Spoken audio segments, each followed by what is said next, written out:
Very interesting speech by President Trump at the UN this morning. So he's on his way in with Melania, and the escalator stops working. Okay. Then he gets to the forum, and the teleprompter breaks down. And you can just see Trump just reinforces his opinion that the entire United Nations thing is amateur hour. Trump has no use for this crew at all. And that is the subject of this evening's Talking Points memo. All right. So he goes to the UN and he's got a speech that lasts 55 minutes, pretty long. And he wanted to make a few points. The biggest point is that the United Nations is useless because it's run by one world leftists. That was the overarching point for all the nations. Look, we in the United States, I'm paraphrasing President Trump, we know who you are.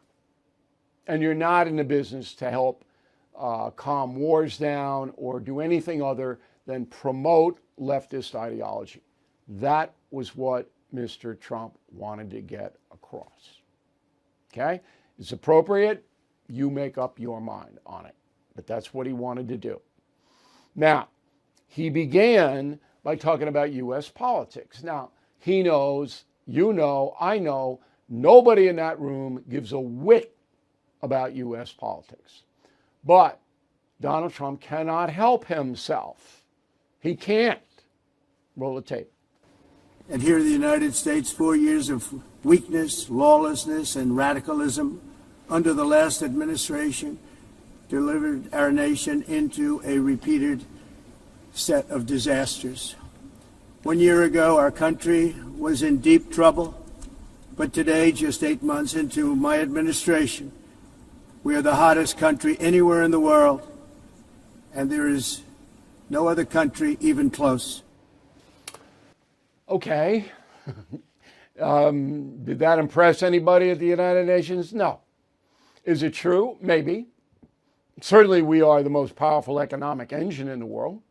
There's no doubt about that. And if all of Donald Trump's policies are successful, we are going to be much stronger than we were before he came into office a second time. I think those two things are true. I know they're true. Now, Donald Trump is frustrated because he doesn't get credit overseas or in the United States for solving conflicts. He says he stopped 7 wars. That's true to some extent. I mean, each situation is different, but he put the arm on 14 different countries and said, you better knock it off or we'll punish you. The United States will punish you. That's a pretty big incentive to knock it off. And then he sweetens it up. You know, if you stop the fighting, we'll do this, we'll do that. That's how Trump deals, okay? But Trump is angry because nobody publicizes that, and the United Nations didn't help him. Go. But later I realized that the United Nations wasn't there for us. They weren't there. I thought of it really after the fact, not during these negotiations, which were not easy. That being the case, what is the purpose of the United Nations? The UN has such tremendous potential. I've always said it. It has such tremendous, tremendous potential, but it's not even coming close to living up to that potential. Now, that is a scolding of the UN. The individual countries sitting there, they don't care. UN officials probably care, but what are they going to do? Now, in Ukraine, which is obviously the biggest issue right now overseas, Trump he didn't spend a lot of time on it. He only mentioned Putin's name once because he's still hopeful that he can somehow maneuver bad Vlad into stopping the mass killing for no reason. Why is he doing this? All right. Cold and flu season coming on up. We all know it. And it really is nothing to take lightly. So when people start getting sick all across the country, medications disappear. Everybody wants it at the same time. So it's very, very smart to have a pharmacy you can count on, like All Family Pharmacy. Right now, they're helping Americans get ahead of the curve with 10% off antibiotics, antivirals, other essentials. You know how important it is to have the right meds when you get sick, particularly when your kids get sick. You don't want to be going into the doctor's office, spending all the time. You want to have them at your home. So if you have a few months' supply, you don't have to worry. And that's what we're doing here. If you believe in medical freedom, okay, and taking care of your family, as I do, this is the pharmacy for you. Please go to allfamilypharmacy.com/Bill. Use code BILL10 to save 10%. So he dealt with Ukraine by scolding our allies, American allies. Go. China and India are the primary funders of the ongoing war by continuing to purchase Russian oil. But inexcusably, even NATO countries have not cut off much Russian energy and Russian energy products, which, as you know, I found out about 2 weeks ago, and I wasn't happy. Think of it. They're funding the war against themselves. Who the hell ever heard of that one? In the event that Russia is not ready to make a deal to end the war, then the United States is fully prepared to impose a very strong round of powerful tariffs, which would stop the bloodshed, I believe, very quickly. But for those tariffs to be effective, European nations, all of you are gathered here right now, would have to join us in adopting the exact same measures.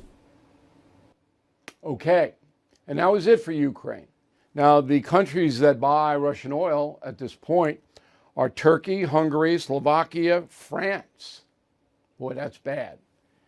Belgium and Spain. That's a scandal. I would have mentioned those countries if I were Donald Trump, because they are enabling Putin to continue his murderous spree. Then Trump switched to one of his favorite topics, migration. And he says that all over the world, not just the United States, that the illegal immigration situation is badly damaging established countries. Roll the tape on that. According to the Council of Europe, in 2024, almost 50% of inmates in German prisons were foreign nationals or migrants. In Austria, the number was 53% of the people in prisons were from places that weren't from where they are now. In Greece, the number was 54%, and in Switzerland, beautiful Switzerland, 72% of the people in prisons are from outside of Switzerland. Okay, those stats seem to be accurate, and migration is on President Trump's mind, and so is global warming, which he considers a major scam. Now, global warming has been embraced by Western Europe and the United Nations. Billions, probably trillions, has been spent on alternative energies. Trump sees a big con. Roll the tape. Trump was right about everything. And I don't say that in a braggadocious way, but it's true. I've been right about everything. And I'm telling you that if you don't get away from the green energy scam, your country is going to fail. And if you don't stop people that you've never seen before, that you have nothing in common with, your country is going to fail. All right, so those are the strongest points. To review, didn't really attack Putin or China. And right after the speech on social media, President Trump released a schedule to meet with Xi. So that's going to take place around Halloween at the economic conference in Seoul, South Korea. They'll meet face to face. And Trump did not want to antagonize, that's the right word, Putin or Xi in this speech. He could have just lambasted both of them. Okay, but he didn't. He did for a reason that he's, and I concur on China. I think the Chinese are going to make a deal with us that's going to be very helpful for the world. I think.